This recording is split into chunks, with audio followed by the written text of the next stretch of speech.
kita harus pede, percaya diri dengan akidah kita ahli sunnati wal jamaati asy'ariyati. Jangan ragu dong ngomong saya Asy'ari. Bukan permasalahan kita membuat khilaf, karena di sana ada orang yang mencoba merongrong akidah ini. Lihat, supaya kita tahu bahwasanya penfitnah yang datang ke negeri ini adalah yang berani mencecah kaum Asy'ariyah dan Asy'ari. Kaum Asy'ariyah dan Asy'ari. Memang selama ini banyak di antara kita tidak faham. Ada kelompok yang merendahkan kaum Asy'ariyah karena kita tidak ngerti kalau kita ini pengikut Asy'ari, sehingga kita diam saja. Kita diolok, tidak mengerti karena kita tidak tahu kalau itu kita yang diolok. Maka sekarang kita harus melek bahasanya kita adalah Asy'ari. Pengikut Imam Abul Hasan al-Asy'ari. Kelompok ini adalah Asy'ariyah atau Maturidiyah. Cuman Maturidiyah kebanyakan di Turki sana, di India, di Pakistan. Di sini adalah kaum Asy'ari. Itu saja yang perlu kami hadirkan. Dan mereka mengikuti sunnah Nabi. Bermadhab Imam Syafi'i di negeri ini. Makanya kalau ada orang datang kepada Anda tiba-tiba berkata tentang fikih, mohon maaf. Madhab Syafi'i di Indonesia adalah pakai kunut. Iya kan? Kalau tiba-tiba Anda kedatangan tamu seperti kita, kedatangan tamu dari Turki, kemudian dari Pakistan. Kemudian kalau dia tidak mau kunut. Kenapa? Ya Ustadz tidak mau kunut. Karena saya ikut madhab Hanafi. Jempol, dapat hadiah dia. Karena dia mengatakan ikut madhab Abu Hanifah. Tapi ini, ada orang akhir zaman mengatakan, kunut enggak benar. Kenapa? Dalilnya, saya mulai ngaco dia. Pendung saja orang begitu. Memang Syafi'i enggak punya dalil. Ente kalau pakai kunut enggak usah sok dalil-dalil ya. Gaya-gaya eksenapaan. Ente merendahkan Imam Syafi'i. Kita menghargai madhab Abu Hanifah yang tidak kunut. Karena beliau mulia hujjah. Makanya di antara problem akhir zaman di negeri ini adalah orang menyalahkan bukan karena bermadhab. Sok kembar hadis Nabi. Ini yang kita bahas. Sok berhadis. Sok gayanya langsung hadis Nabi. Dia itu mengambil hadis itu ngintip. Dia melarang taklid. Padahal waktu dia ngomong membawa hadis taklid. Ini. Dia itu waktu memberikan taklid, bahkan taklid pada imamnya yang dikatakan syekh-syekhnya itu. Kalau sudah berkata syekh langsung kayak berkata Imam Syafi'i. Biarpun tidak pakai Quran jadi iya-iya saja. Ini memang keblinger. Ini model akhir zaman. Nah, ini mulai merebak di negeri ini. Sengaja kami harus selalu menjelaskan begini karena apa?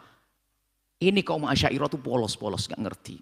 Bukan nggak ngerti tentang ilmu, nggak ngerti tentang itu, nggak mau berpikir tentang perbedaan-bedaan, sehingga kadang dimasuki, diragukan ibadahnya yang sudah bertahun-tahun, diragukan amaliyah yang selama ini dijalankan bertahun-tahun.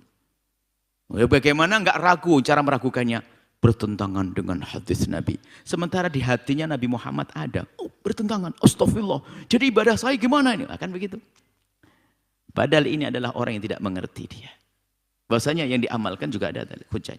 Kita pun juga harus menjadi orang yang berjiwa besar. Di saat ada sesuatu yang salah pada kita harus berani berubah dong. Seperti yang kami sebutkan tadi isyarat. Kalau sudah maulid Nabi ini banyak berita hadis-hadis palsu tentang maulid Nabi. Kita ingin memarakkan maulid Nabi tanpa harus membawa hadis palsu.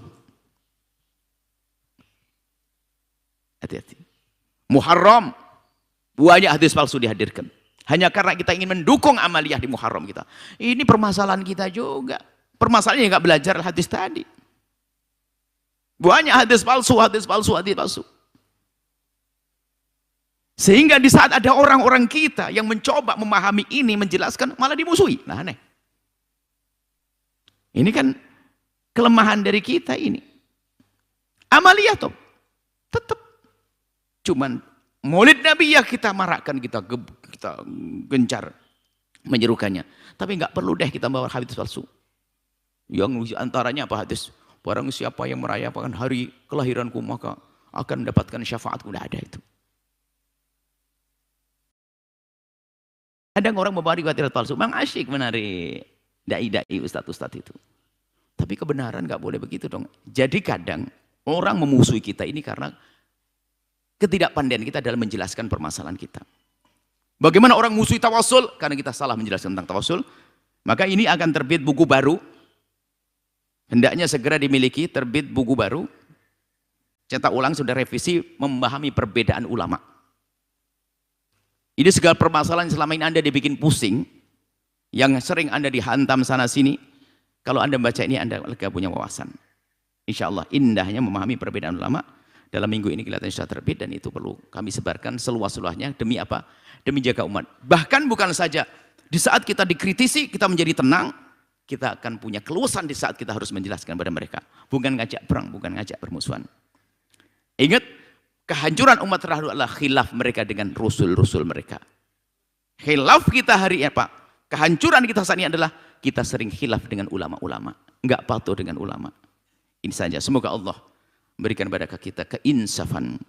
Menjadikan kita semakin dekat dengan baginda Nabi. Dekat dengan ulama-ulama baginda Nabi Muhammad SAW. Wallahu a'lam bissawab. Setelah Anda menyaksikan video ini, jangan lupa berselawat kepada baginda Nabi Muhammad SAW.